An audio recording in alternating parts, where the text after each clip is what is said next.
I'd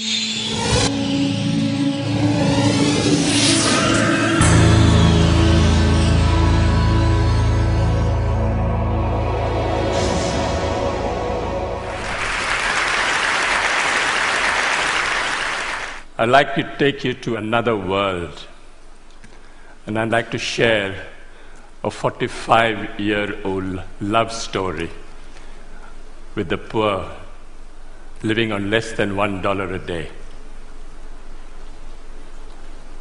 I went to a very elitist, snobbish, expensive education in India, and that almost destroyed me. I was all set to be a diplomat, teacher, doctor, all laid out. I don't look it, but I was the Indian national squash champion for 3 years. The whole world was laid out for me. Everything was on my feet. Could do nothing wrong. And then I thought, out of curiosity, I'd like to go and live and work, and just see what a village is like. So in 1965, I went to what was called the worst Bihar famine in India, and I saw starvation, death, people dying of hunger for the first time. Changed my life. Came back home, told my mother, I'd like to live and work in a village. Mother went into a coma. What is this? The whole world is laid out for you, the best jobs are laying out for you, and you want to go and work in a village? I mean, is there something wrong with you? I said, no, I've got the best education, it made me think, and I wanted to give something back in my own way. What do you want to do in a village? No job, no money, no security, no prospect. I said, I want to live and dig wells for 5 years. Dig wells for 5 years? You went to the most expensive school and college in India and you want to dig wells for 5 years? She didn't speak to me for a very long time because she thought I'd let my family down. But then I was exposed to the most extraordinary knowledge and skills that very poor people have, which is never brought into mainstream, which is never identified, respected, applied on a large scale. And I thought I'd start a barefoot college only for the poor. What the poor thought was important would be reflected in the college. Went to this village for the first time. Elders came to me and said, are you running from the police? I said, no. You failed in your exam? I said, no. You didn't get a government job? I said, no. What are you doing here? Why are you here? The education system in India makes you look at Paris and Delhi and Zurich. What are you doing in this village? Is there something wrong with you you're not telling us? I said, no. I want to actually start a college only for the poor. What the poor thought was important would be reflected in the college. So then they gave me some very sound and profound advice.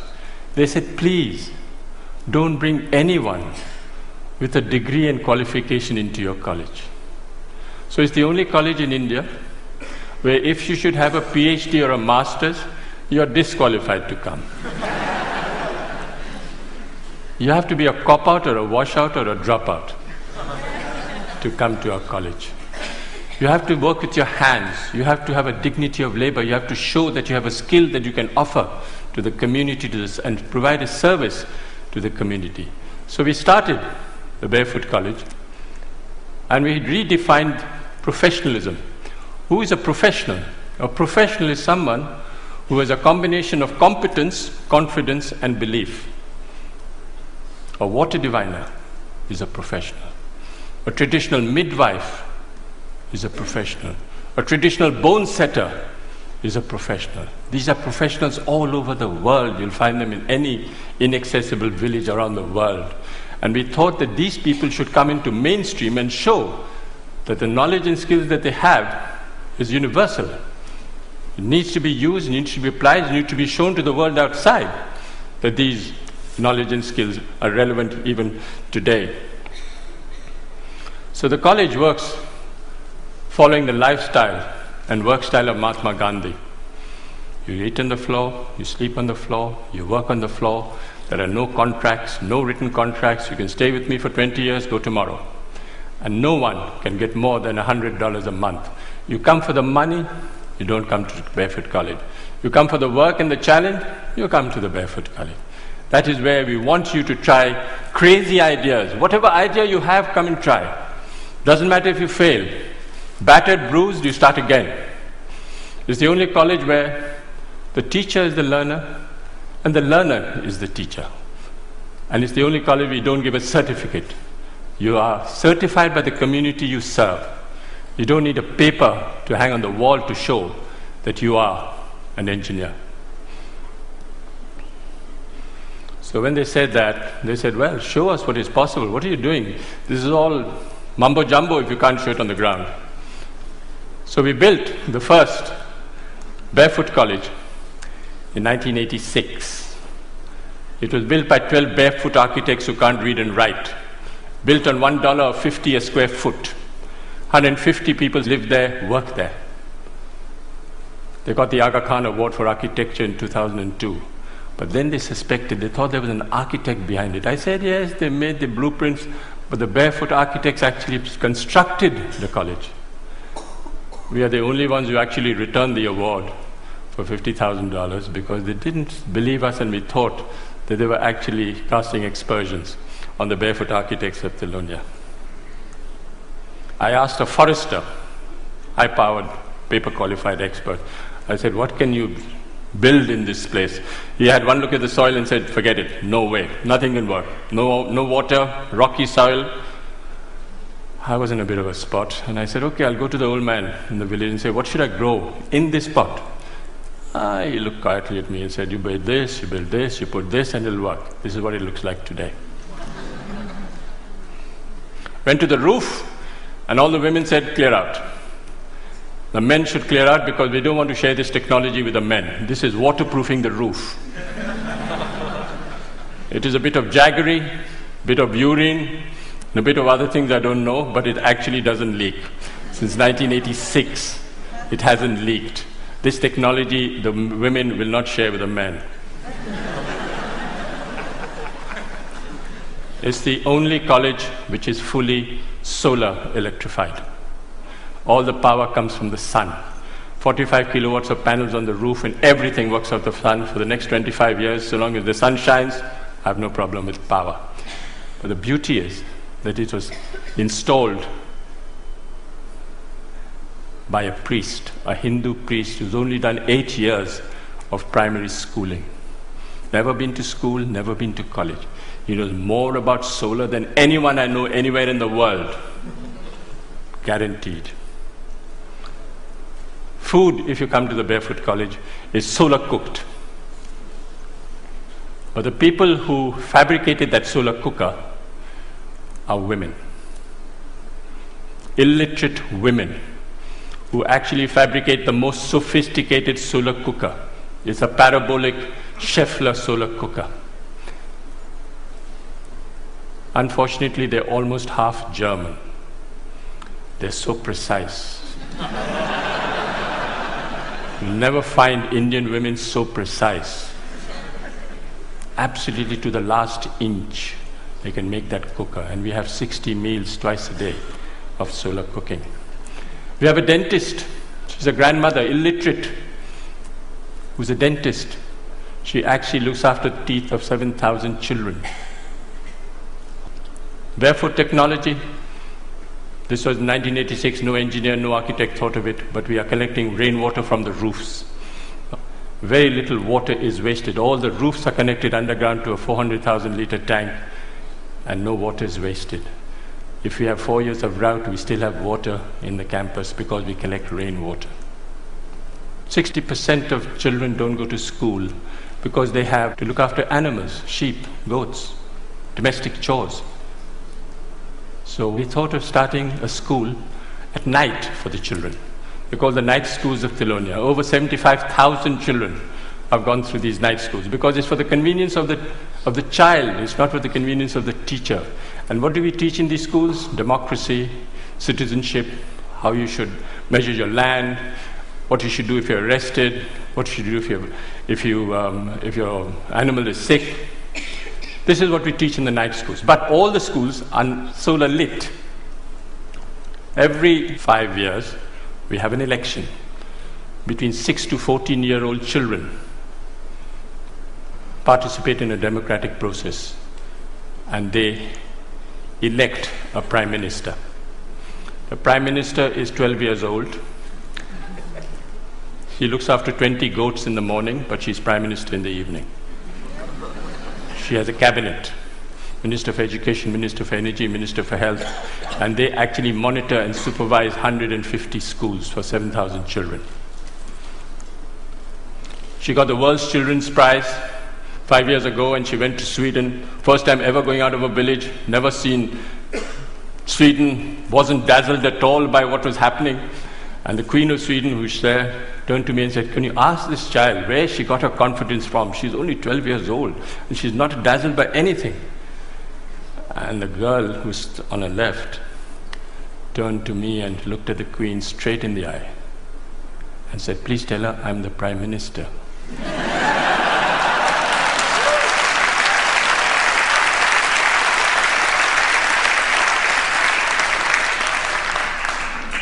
Where this percentage of illiteracy is very high, we use puppetry. Puppet is the way we communicate.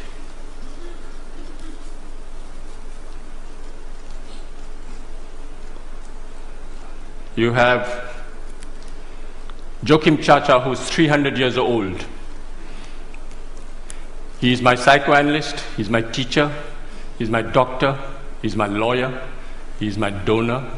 He actually raises money, solves my disputes. He solves my problems in the village. If there's tension in the village, if the attendance in the schools go down and there's a friction between the teacher and the parent, the puppet calls the teacher and the parent in front of the whole village and says, "Shake hands, the attendance must not drop." These puppets are made out of recycled World Bank reports.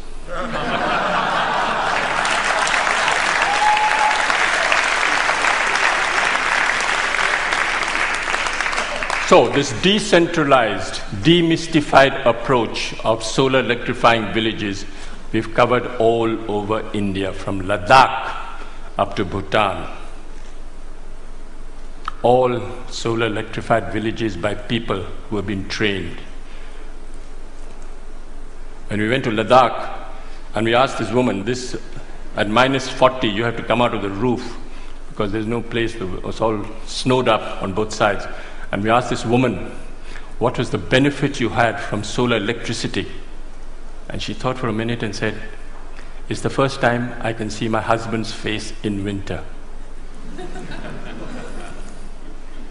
Went to Afghanistan. One lesson we learned in India was men are untrainable. Men are restless, men are ambitious, men are compulsively mobile, and they all want a certificate. All across the globe, you'll have this tendency of men wanting a certificate. Why? Because they want to leave the village and go to a city looking for a job. So we came up with a great solution: train grandmothers. What's the best way of communicating in the world today? Television? No. Telegraph? No. Telephone? No. Tell a woman.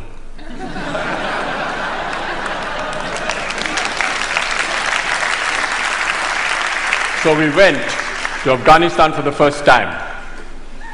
And we picked 3 women and said, we want to take them to India. They said, impossible. They don't even go out of their rooms and you want to take them to India.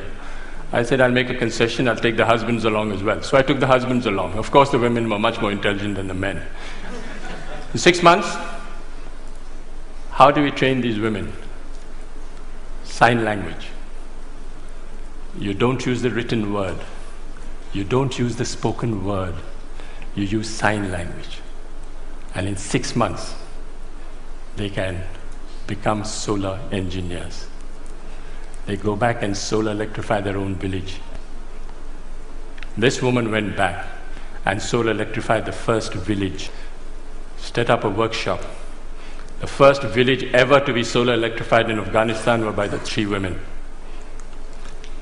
This woman is an extraordinary grandmother, 55 years old, and she solar electrified 200 houses for me in Afghanistan, and they haven't collapsed. She actually went and spoke to an engineering department in Afghanistan and told the head of a department the difference between AC and DC. Didn't know. Those 3 women have trained 27 more women and solar electrified 100 villages in Afghanistan. We went to Africa and we did the same thing.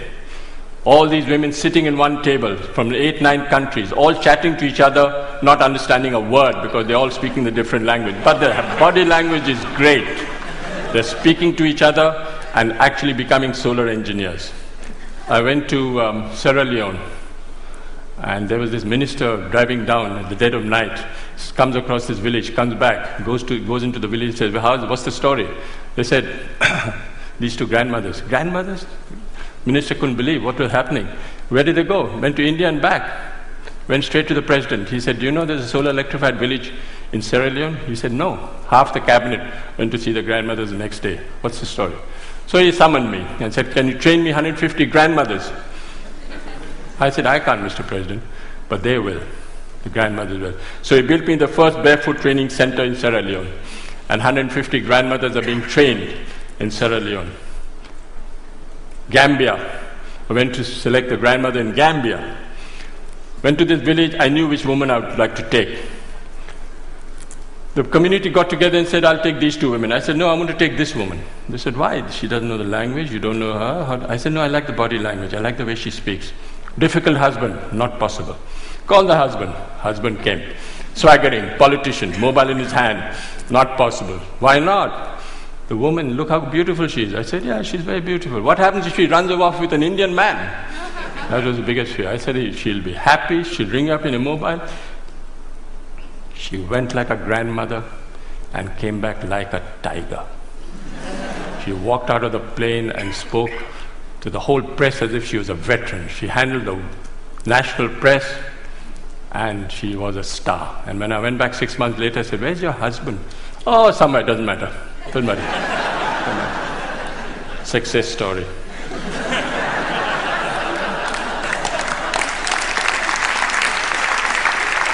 I'll just wind up by saying that I think you don't have to look for solutions outside. Look for solutions within and listen to people. They have the solutions in front of you. They're all over the world. Don't even worry. Don't listen to the World Bank. Listen to the people on the ground. They have all the solutions in the world.